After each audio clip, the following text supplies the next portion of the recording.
So let me start with a bit of a paradox. Okay, I'm listening. What material can be, let's say, 90% water? So it's basically a liquid, Right. but can also be engineered to be strong enough to stop a supersonic impact. Uh, okay, it sounds impossible, but I think I know what you're talking about. Hydrogels. Hydrogels, exactly.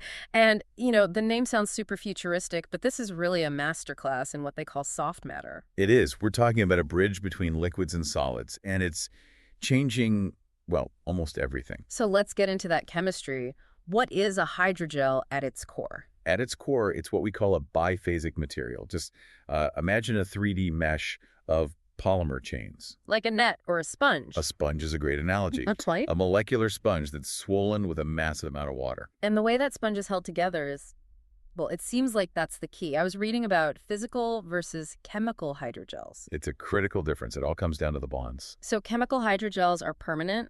Right. They use covalent bonds.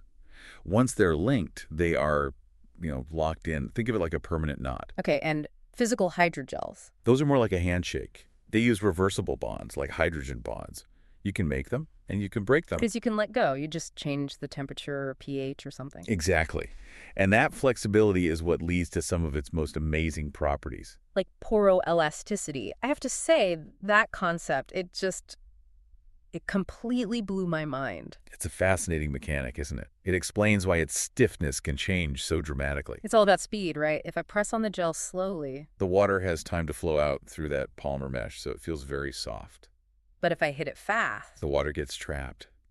The friction of it trying to escape against the polymer network makes the whole thing instantly rigid. Which explains the toughness. I saw a mention of sacrificial bonds. Yes. It's almost like a molecular crumple zone in a car. That is the perfect analogy. When there's an impact, some of those weaker sacrificial bonds break first to absorb the energy. So the main structure doesn't shatter. Right.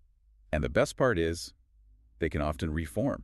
It can heal itself. That sort of complexity, that self-management is it's incredible. And speaking of managing complexity, this feels like a good moment to mention our sponsor. Absolutely. If you're managing complex systems in your business, things like AI training, automation, or software integration, you should really look into Embersilk. They are all about finding where AI agents can make the biggest impact for your company or even your personal life. You can check them out at embersilk.com. A great service. So getting back to the hydrogels, we know they're squishy, we know they're tough, but the applications, this is where it gets really wild. I think the most immediate win is in biomedicine. Because they're mostly water. Exactly. They're incredibly biocompatible. Our bodies are mostly water, so they just fit right in. They mimic our own tissues. Which is changing drug delivery, right? It's not just a pill anymore. We're talking about environmental response. Yeah, a smart delivery system. You can have a gel that only releases its medicine when it detects a trigger. Like a fever. A fever or a specific pH change in the body. It waits for the signal. It's incredibly precise.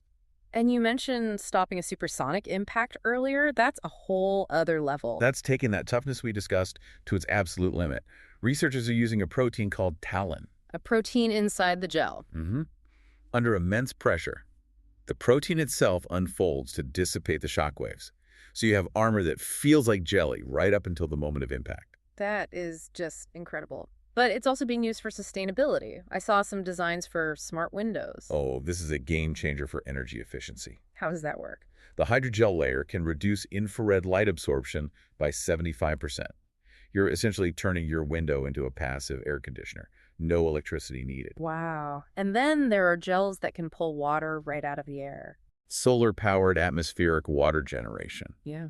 It feels like we're solving these huge problems like energy and water scarcity with the same basic material. The versatility is staggering, but if we want to talk about the absolute bleeding edge, we have to talk about emergent memory. Ah, yes. This is where it starts to sound like science fiction. It really does. I read that they hooked a hydrogel up to a game of Pong. And the slime learned to play. But how? There's no chip, no brain. It's just a material. Exactly. The electroactive polymers inside the gel physically rearrange their internal structure to better hit the ball. So it was learning. It implies these materials can perform computational tasks.